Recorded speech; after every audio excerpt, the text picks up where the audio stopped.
Hallo julle, Jaap hier. Kort video hierso, 'n bietjie huiswerk vir julle. Ek gaan nie hierdie selfdeurwerk op video's nie, want dit gaan vir ewig vat.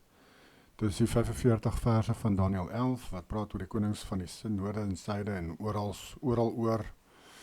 Nou, ek gaan julle verwys na hierdie Preterist Central, hulle verduidelik het vir jou baie mooi waarvan Daniël praat, van watter konings, van watter leiers, wanneer dit was.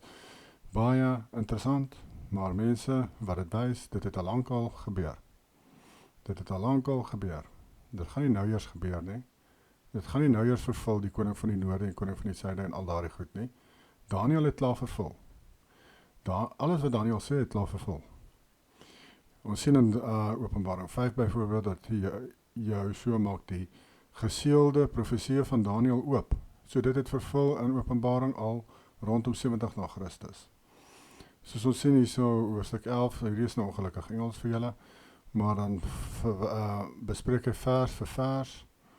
Dan sê die Persian monarchie, vers 2, dan verduidelik hy die Philip and Alexander, vers 3, dan the division of Alexander's empire, vers 4, Ptolemaic dynasty, vers 5, Seleucid dynasty, en dan wij sê Ptolemy, Philadelphus, Bernice en Antiochus, vers 6, en Ptolemy, Euergetes, en so gaan het aan mense, so julle kan self hierdie gaan deurwerk, Philopater, Antiochus the Great, en hulle gee vir jou 'n geskiedenisles, basically. So, gaan werk het deur self, as julle wil weet wat eintlik nou daar aangaan in Daniël 11, soos ek sê, dit het absoluut niks te doen met die volke van vandag nie, mense. Absoluut niks.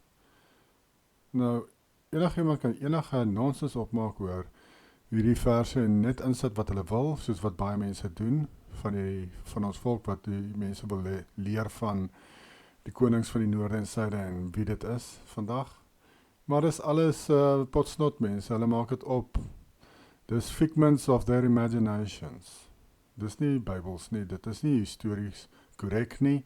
Hierdie goed wat julle hier gaan kry in hierdie webtuiste verduidelik historically correct wat dit verteenwoordig, wat Daniël van praat, wie Daniël van praat.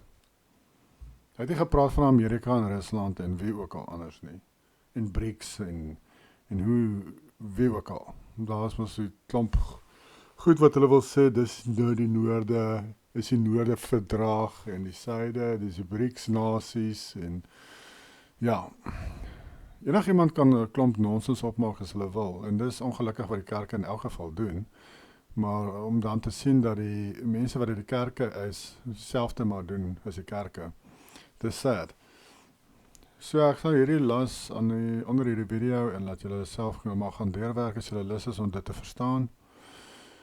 Ja, soos ek sê, dit gaan te veel video's vat en tyd vat en ek dink dit gaan so interessant wees vir my om al hierdie goed net vir julle deur te lees in Engels nie. Dan kan julle dit mos maar net self lees. OK, groete vir julle, totsiens.